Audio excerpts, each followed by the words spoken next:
All right, we're back here with the franchise Shane Douglas, legendary ECW competitor who was also in WWE and WCW and TNA, and you can watch his full shoot interview on the Hannibal TV.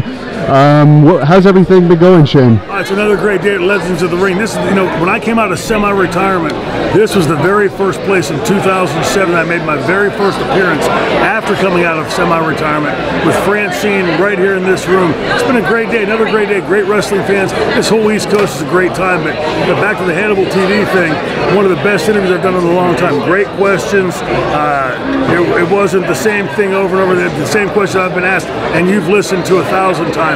Great questions, had a great time. Well, there will be a part 2 sooner or later for sure. And I've been speaking to Quebecer Pierre, and I think he wants to have a match with you in Great North Wrestling. Sounds great, man. I'd love to come back up to Canada. And are you wrestling tonight, I understand? No, I was originally scheduled to and then got taken off. Then we got put onto a radio interview, and so Dominic DeNucci and I are going to go tonight and sign some autographs and do a radio interview. You drove up. Easy night. You drove up with Dominic, right? Yeah, I had Dominic with me. First time he and I have been on the road. Well, not the first time, but first time that we've done it like recently. In the last 6-7 months that we've had a chance to get on the road. For me, it takes me back to being a kid again, sitting in the car listening to the fountain of knowledge, or the Dominic DeNucci, 5-time World Tag Team Champion, one of the biggest stars in Australian wrestling history, and silver medalist in Olympic trials in 1956 for Italy. So for me, it's just an incredible time to sit and listen to the guy who trained me all those years ago. And finally, you're from Pittsburgh. Obviously, you knew Bruno Sammartino. Any thoughts on his recent passing? Yeah, like I told his wife Carol, growing up in Pittsburgh, Bruno Sammartino was every bit of as much of the fiber of Pittsburgh as the Pittsburgh Steelers, the Pittsburgh Penguins, the Pittsburgh Pirates. Before the Penguins got good, we had the Steelers, the Pirates, and Bruno Sammartino.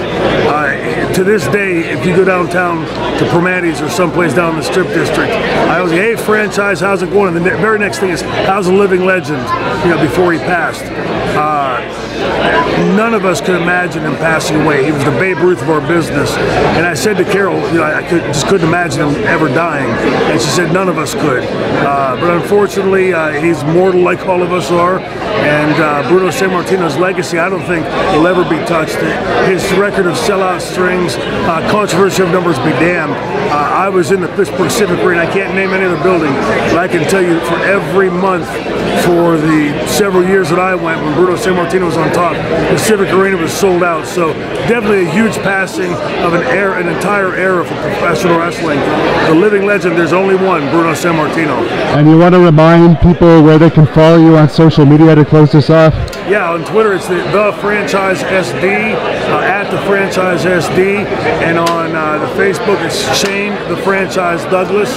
I try to get back to everybody that asks a question on there, unless it's repetitive. So if you want to talk to the franchise, hit me up on social medias, at the Franchise SD or the Shane the Franchise Douglas on Facebook, or catch me anytime on Hannibal TV.